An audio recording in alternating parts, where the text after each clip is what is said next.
important because it's a whole lot cooler when you go into a raid, you have a night of raiding, everyone's gotten together, and you actually go through the raid and finish the raid in one night. It's a way better feeling to end a night saying, okay, this is done, as opposed to coming back in and say, well, we got to do another couple nights. So we really want to take the raids and put them into more bite-sized chunks. Thanks. Another thing we wanted to continue with is content for everyone, and this sort of gets to our normal and heroic style of raiding. We feel like that worked out really, really well in Lich King. There was normal content for a lot of people, and then for the people that really wanted a greater challenge, there was heroic. That worked out great, and we're going to keep on doing those kinds of encounters. And another thing we wanted to do for Cataclysm was try to make our raiding more flexible, which gets into, well, the flexible raid lock system. I wanted to talk about this for a little bit. The flexible raid lock system is actually really just sort of an evolution of Lich King raid, something that raiding, we always look back and say, like, hey, how could we make this better? What could we do? How can we make it more convenient for players? How can we make it better for raid and guild leaders to schedule and manage their raids? So back in Old War and even back to Sartharian, we did this cool thing of, hey, let's make encounters where you get to determine the difficulty of the encounter by whether or not you leave one of the Black Drakes up, whether or not you want the help of the Titan helpers in Old War. There's a lot of different things, and those turned out really cool. In fact, it turns out so cool that in Trial of the Crusader we said, hey, let's just make the entire thing heroic. So you no longer have to choose on an encounter-by-encounter basis. We just say, hey, if you want to set the entire thing to heroic, there you go. And then in Icecrown, we said, well, it's actually sort of a pain in the ass to like go out, you know, reset the raid, go back in as a new difficulty. Let's just make it so where you can choose on an encounter-by-encounter basis whether or not you want it to be normal or heroic. And I know a lot of people, like, this has worked out really well because it means they get a whole lot of heroic loot off the boat.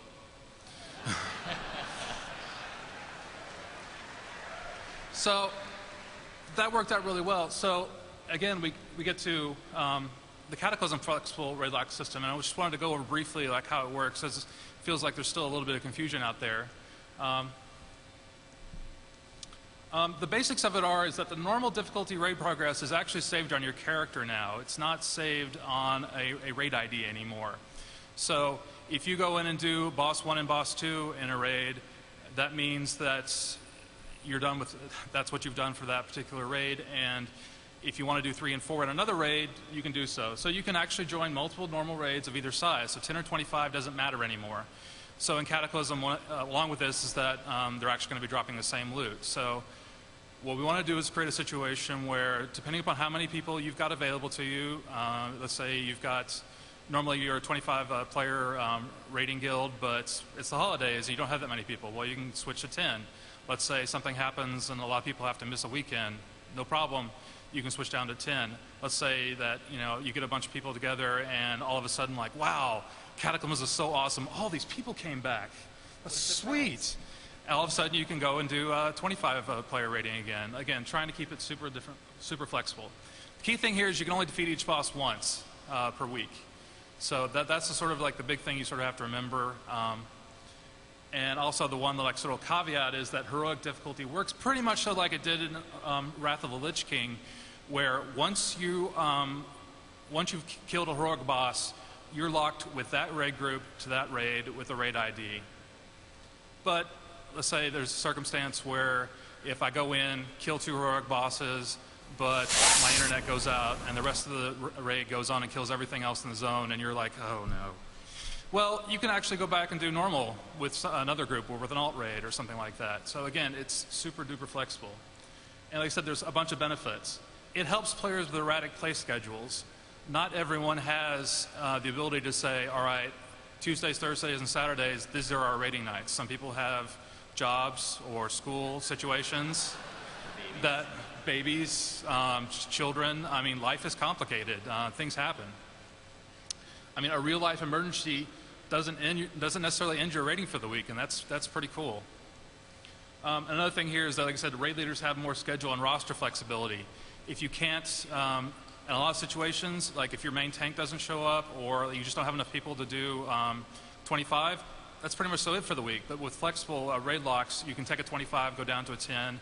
You can take a 25, go down to 2 10s, and then later on in the week, when everyone does get back together, you go back into 25 and you beat everything on 25. So flexible raid locks, we think, will be a really nice addition to Cataclysm raiding that will give everyone a lot of flexibility and means to raid hopefully when you want to and with the people you want to.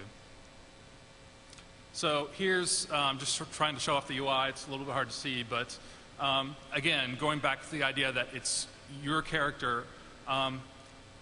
In the middle, on the left is the raid pane that everyone's pretty familiar with, and then when you look at raid info, there's the information for Icecrown Citadel in this case. And up on the right-hand side, you actually see a list of every single encounter in the raid, with a note of whether or not you defeated it or not. So the messaging here, we're trying to be as super clear as possible if you step into a raid that's already in progress, what's been defeated and what's not, so you know, hey, do I want to be in here, or do I want to bail and maybe come back with a different pug? And again, this is sort of the error message you get when you come in and say, hey, these are the bosses that are dead. If you join this raid and you want to kill another boss in here, that's cool, but those are all the bosses that the game's going to consider you to have killed. So be real mindful of these messages when they come up, because they show you what the raid's been doing when they come into the zone. So I'm going to hand it back over to Corey, show you the patch, go over a little bit of what we're going to see in patch 4.1.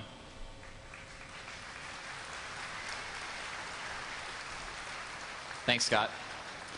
One other thing before we get into 4.1.0 that's cool with the new flexible raid locks is you can actually send your flexible raid lock to a player just like you can an item. So the way you can shift click an item and say, oh, here, check out this new thing I got, you can do the exact same thing with your raid lock. So if you're wondering, if your buddy is available to do this thing with you, you can go into the raid UI, shift click, and you'll be able to send that over. They can click it and see all the bosses that you've killed in any individual instance. It's a cool little added. Oh yeah, you can see it in chat the same way. It's awesome. So I'm going to get into a preview for 4.1.0. We haven't even shipped 4.0 yet, but obviously we're already working on stuff to come out after the patch, so we want to give you guys a little sneak peek at what we're planning to do. So first off, Firelands Raid. So this is going to be our first patch raid that we're going to be adding to Cataclysm. There's a couple things about this that are really cool we wanted to let you guys know about.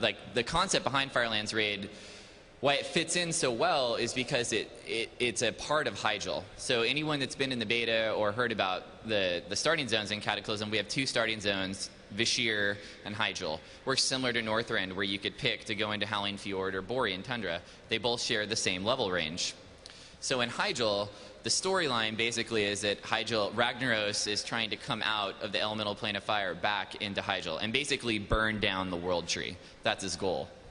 So that whole story plays out in the quest lines. You're going to get to go through that whole storyline. You actually even have an encounter with Ragnaros and basically send him back into the elemental plane of fire. So in this raid, you're actually going to go there. Now, we've all fought Ragnaros in Molten Core, obviously. People know about Ragnaros and what he's been. But that was just that was an image of Ragnaros. He was in Azeroth. It wasn't Ragnaros as he is in the elemental plane of fire, which is his home. So the idea is to give players an example of what the actual power of Ragnaros is. Obviously, the fight will be completely different and have all new elements. But we really think it's a chance for players to get a little bit more of that backstory of what was going on with Ragnaros all along. But it also plays in really well with what's happening with the quest lines in Hyjal. So along the same concept of bite-sized chunks, we're planning for 7 bosses in this raid.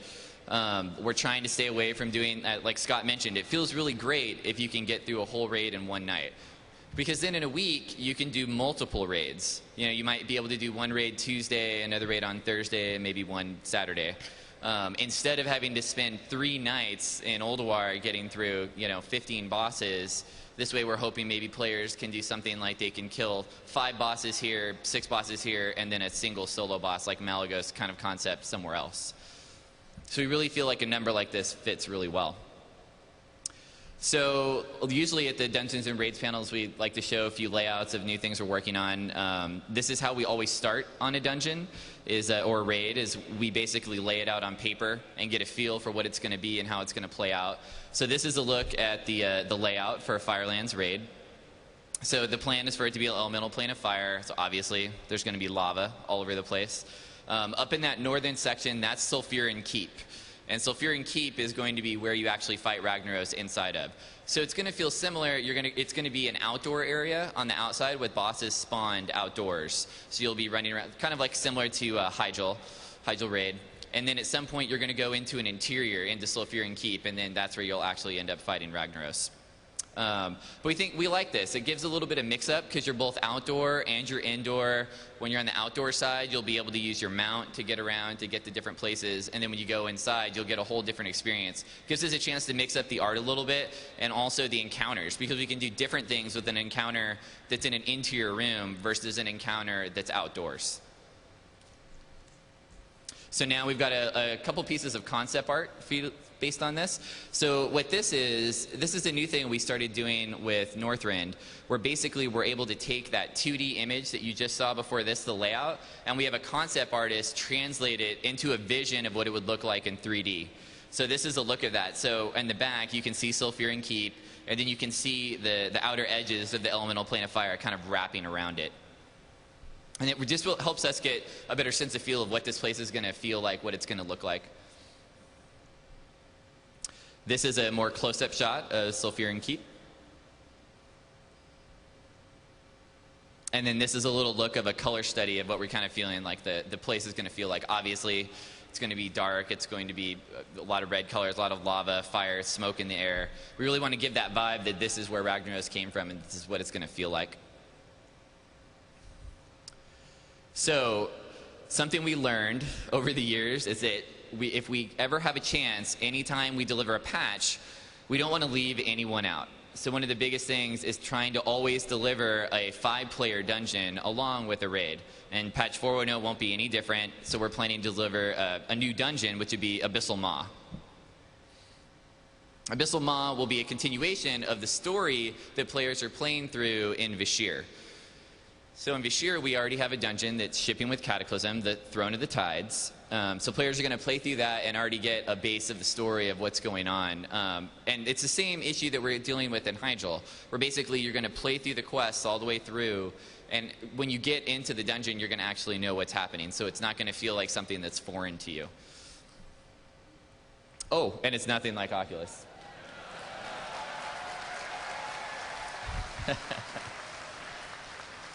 You're going to see the layout here of what this dungeon looks like, and it's separate areas, like almost like underwater. We've got these risen areas, and players are going to play on these each individual areas, and then they're